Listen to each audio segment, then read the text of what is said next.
আসসালামু আলাইকুম বন্ধুরা, আমি আছি মোহাম্মদ আলিফ টিমজের পক্ষ থেকে। আমরা আজকে অষ্টম শ্রেণীর গণিত বইয়ের প্রথম অধ্যায়, এটা হলো গণিত বইয়ের প্রথম অধ্যায় পার্ট 2। আমরা ইতিপূর্বে আরো একটা পার্ট আমরা আপলোড করেছিলাম, তোমরা ওই পার্টটা দেখে আসবে।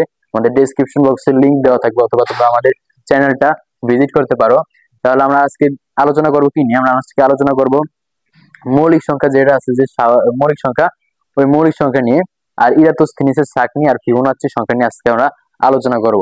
তোমরা এখানে একটা কোড, আচ্ছা এই বিষয়ে পড়ে আসি। আগে আমরা মৌলিক সংখ্যার সংজ্ঞা দিই, ঠিক আছে?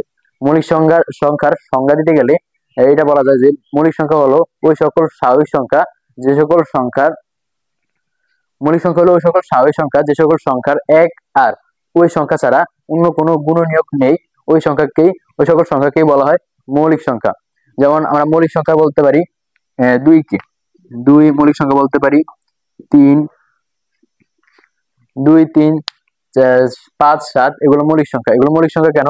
কারণ এগুলোকে তোমার খালি এগুলোকে পাঁচকে তুমি 5 দ্বারা ভাগ করতে পারবা, আর 1 দ্বারা ভাগ করতে পারবা, এছাড়া আর কোনো কিছু দিয়ে ভাগ করতে পারবা না। তাই এগুলো হলো মৌলিক সংখ্যা।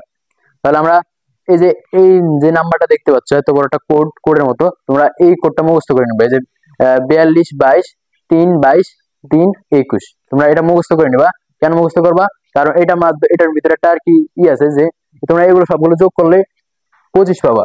তার মানে 1 থেকে 100 পর্যন্ত সকল মৌলিক সংখ্যা আছে 25টা, ঠিক আছে? আমরা বুঝি যে আর কি এই কোডটা আমরা কেন ইউজ করব, এটা কিভাবে ইউজ করব, ঠিক আছে? এখানে যে প্রথম দেখতে পাচ্ছ 4, ঠিক আছে? এর মানে হলো 1 থেকে 4 এর ভিতরে মৌলিক সংখ্যা আছে কয়টা? 4টা, ঠিক আছে? 1 থেকে 4 এর ভিতরে মৌলিক সংখ্যা আর কি 1 থেকে 10 এর ভিতরে মৌলিক সংখ্যা আছে 4টা। তারপরে 4 মানে 11 থেকে 20 এর মধ্যে মৌলিক সংখ্যা আছে 4টা। তারপরে 2 মানে 21 থেকে 30 এর ভিতরে মৌলিক সংখ্যা আছে 2টা। তারপরে 2 মানে 31 থেকে 40 এর ভিতরে মৌলিক সংখ্যা আছে 2টা। তারপরে 3 মানে 41 থেকে 50 এর ভিতরে মৌলিক সংখ্যা আছে 3টা। তারপরে আহ তারপরে যে 2 আছে, 2 মানে হলো 51 থেকে 60 এর ভিতরে মৌলিক সংখ্যা আছে 2টা। তারপরে এভাবে 61 থেকে 70 এর ভিতরে মৌলিক সংখ্যা 2টা, 71 থেকে 80 এর মধ্যে মৌলিক সংখ্যা 3টা, 81 থেকে 90 এর ভিতরে মৌলিক সংখ্যা 2টা, এবং 90 থেকে 100 এর ভিতরে মৌলিক সংখ্যা হলো 3টা। তোমরা এটা মুখস্থ করে নিবা। এটা মুখস্থ করলে তোমরা আর কি এমসিকিউ যে উত্তরগুলো আছে ওগুলো অতি সহজে দিতে পারবা। এমসিকিউ তোমাদের সহজ হবে। আর এগুলো সবগুলো যোগ করলে দেখবে যে এগুলো যোগ করলে দেখবে তুমি 25 পাচ্ছ। তার মানে 1 থেকে 100 পর্যন্ত মোট 25টা মৌলিক সংখ্যা রয়েছে, এগুলো এমসিকিউতে আসে। আর মৌলিক সংখ্যা হলো একটা যে পদ্ধতি বলা হয়েছে যে আমাদের পাঠ্য বইয়ে মৌলিক সংখ্যা নির্ণয়ের মৌলিক সংখ্যা নির্ণয়ের পদ্ধতিটা হলো ইরাটোস্থেনিস ছাঁকনির মাধ্যমে। ইরাটোস্থেনিস ছাঁকনিটা হলো এরকম একটা ছাঁকনি যেটার মাধ্যমে গাণিতিক যে সকল সংখ্যা আছে ওগুলোর ভিতরে যৌগিক সংখ্যা যেগুলো, ঠিক আছে, যৌগিক সংখ্যাগুলোকে করে সেকে ফেলে দেওয়া হয়, আর যেগুলো থেকে যায় ছাঁকনির ভিতরে ওগুলোকে বলা হয় মৌলিক সংখ্যা, ঠিক আছে? তাহলে ওইটার ভিতরে তোমরা কি করবা? ওটা তোমরা কি করতে গেলে প্রথমে খাতার ভিতরে 1 থেকে 100 পর্যন্ত স্বাভাবিক সংখ্যাগুলো লিখবা। লেখার পরে 1 থেকে 100 পর্যন্ত স্বাভাবিক সংখ্যাগুলো লেখার পরে তোমরা এখান থেকে একটাকে গোল মার্ক করে রাখবা। যেগুলা একটাকে গোল মার্ক করে রাখবা কেন? কারণ এক মানে হলো এক, এটা যৌগিক সংখ্যা না, এটা মৌলিক সংখ্যা না। সবসময় মনে রাখবা এক যৌগিক সংখ্যা না, মৌলিক সংখ্যা না। মৌলিক সংখ্যা হবে 1 এর পরের থেকে 2। এখন তোমরা 2 হলো মৌলিক সংখ্যা, ঠিক আছে? 2 কে 2 আর 1 ছাড়া আর অন্য কোনো সংখ্যা দিয়ে ভাগ করা যায় না। আর 2 হলো এমন একটা যৌগিক সংখ্যা, এটা কিন্তু জোড় সংখ্যা, ঠিক আছে? এটা মৌলিক সংখ্যা, জোড় সংখ্যা।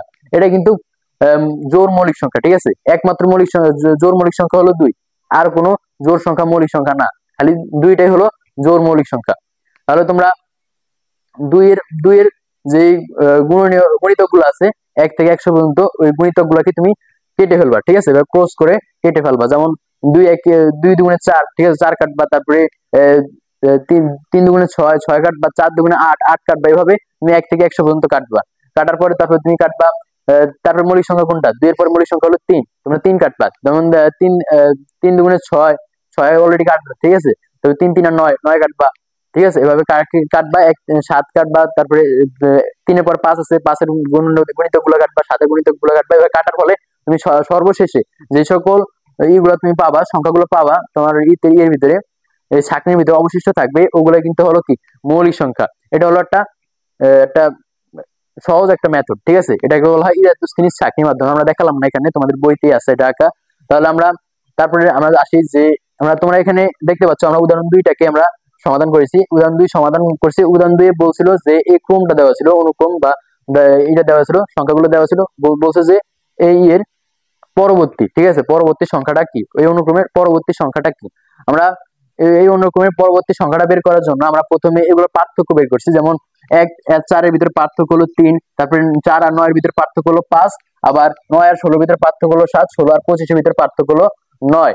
তারপরে আমরা এটা দেখছি যে 3, 5, 7, 9 আমরা একটা মিল খুঁজবো, ঠিক আছে? এগুলোর ভিতরে একটা মিল খুঁজবো, মিল খুঁজে তারপরে ওই মিলের মাধ্যমে আমরা অঙ্ক করে পরবর্তী সংখ্যাটা বের করবো।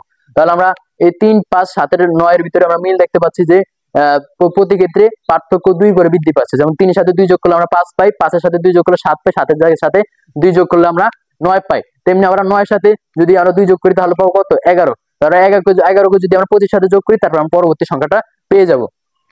এই যে তাহলে আমরা দেখি যে দেখা যাচ্ছে প্রতিবার পার্থক্য 2 করে বাড়ছে, ঠিক আছে? যেহেতু প্রতিবার পার্থক্য 2 করে বাড়ছে তাহলে আমরা পরবর্তী সংখ্যাটা লিখতে পারি যে 25।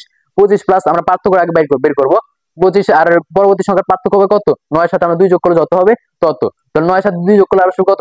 11, 11 আর 25 যোগ করলে আসে 36। তার মানে পরবর্তী সংখ্যাটা হলো কত? 36। তাহলে আমরা দেখছি যে কিভাবে পরবর্তী পদ নির্ণয় করতে হয়। দেখি এই অধ্যায়ে আরো ভিডিও আছে, তোমরা ওই ভিডিওগুলো দেখবা, আমাদের চ্যানেলে গেলে তোমরা পাবা ভিডিওগুলা। তারপরে তোমরা তোমাদের এই অধ্যায়টা, ঠিক আছে, এই অধ্যায়টা পুরোপুরি কমপ্লিট হয়ে যাবে। আমরা তাহলে আজকে এই পর্যন্ত বিদায় নিচ্ছি। সবাইকে ধন্যবাদ। আল্লাহ হাফেজ। সবাই আমাদের চ্যানেলটা সাবস্ক্রাইব করে দিও, সবার কাছে অনুরোধ।